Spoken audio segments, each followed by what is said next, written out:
China is rebuilding the Great Wall. However, no longer do they need to build with stones, mortar, sand, and rubble designed to stop the enemy hordes. Nowadays, they build with trees. Just like the wall erected many years ago, the world's largest man-made forest should stop an enemy that China has been fighting for many years, and which is no less dangerous than the problem of overpopulation. This enemy is the desert that occupies most of eastern China and continues to grow non-stop.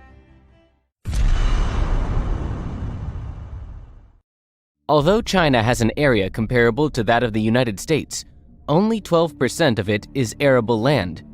However, China still has the largest agricultural production in the world. All the usable land is farmed intensively, and the government has invested heavily into both increasing yields and conserving the area.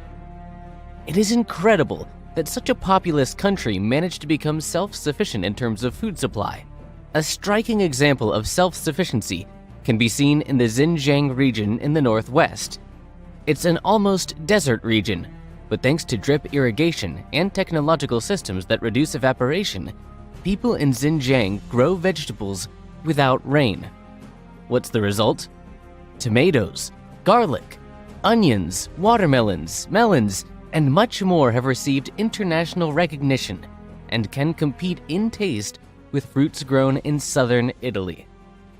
Since every hectare of land is essential, desertification has become a real problem, and due to its high rate of spread, is considerably one of China's major environmental issues.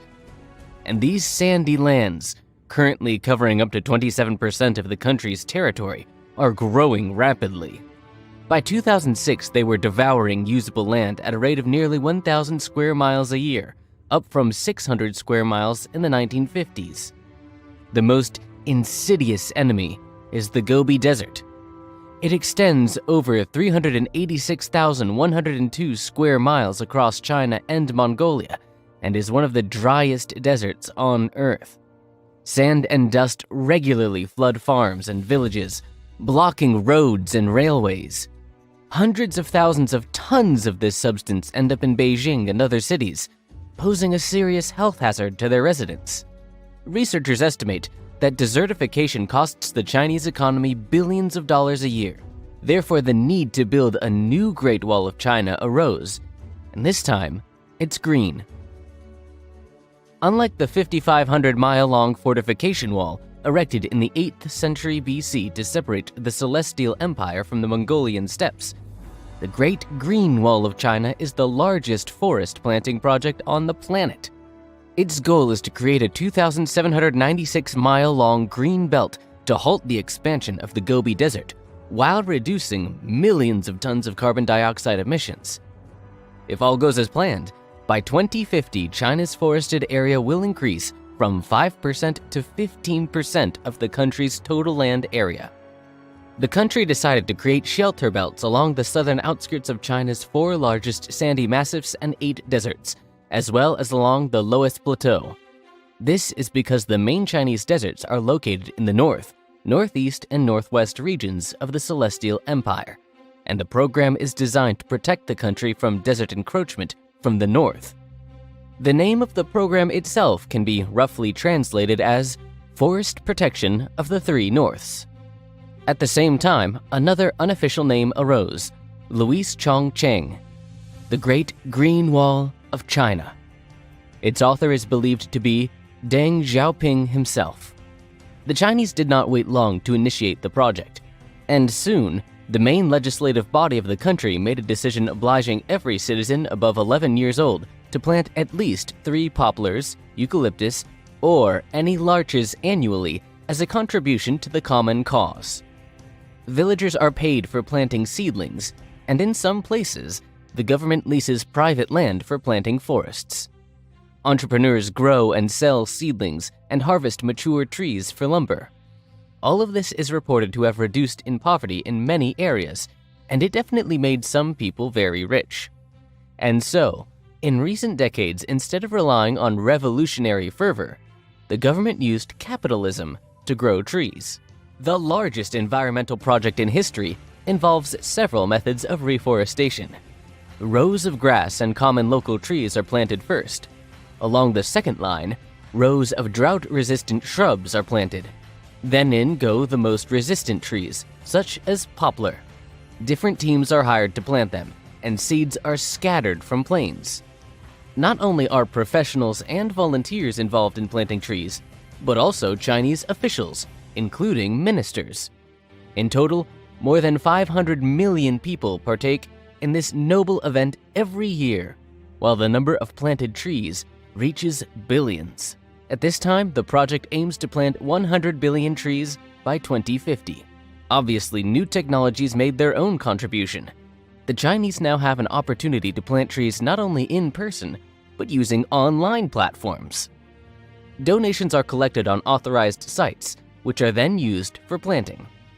Within the past 50 years, since the beginning of reforestation, the desert finally stopped advancing. Over the past 10 years, 13 million hectares of trees have been planted to shelter the wind, covering an area the size of Greece. Although the plan has not yet been completed, the forest area in the north has increased from 5% to 13.5%, an area the size of Western Europe. Thus, the Chinese were able to save the land from the desert, which stretches along a distance equal in size to Italy.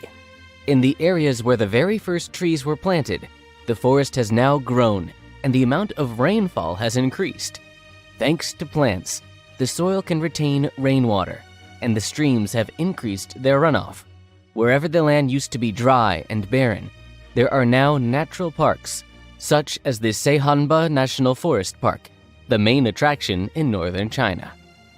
The project has its critics, though. Their main attacks are directed against the practice of monoculture.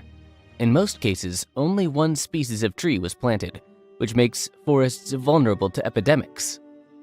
Plant diseases have, in fact, destroyed many trees.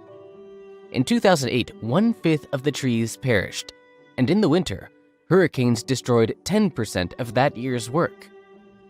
The World Bank urged China to strive for quality of tree species, not quantity. A few years ago, a kind of forest scandal erupted. It is known that large Chinese cities, including Beijing, face the problem of smog, which is getting worse every year despite the government's best efforts. The wind blows the smog out of the cities, but in recent years this happens more rarely. It has been suggested that the free movement of air has been impeded by these new forest plantings, and because of them, the air in the cities stagnates and cannot be cleaned. Zhang Yongli, the deputy head of the State Forestry Administration of the People's Republic of China, was even forced to specifically refute this statement. According to him, trees can restrain air movement only at the very surface of the land. In any case, they have more benefits than drawbacks, including their role in the fight against smog.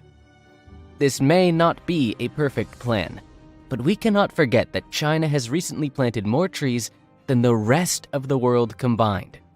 China's Great Green Wall is today the largest man-made forest on Earth.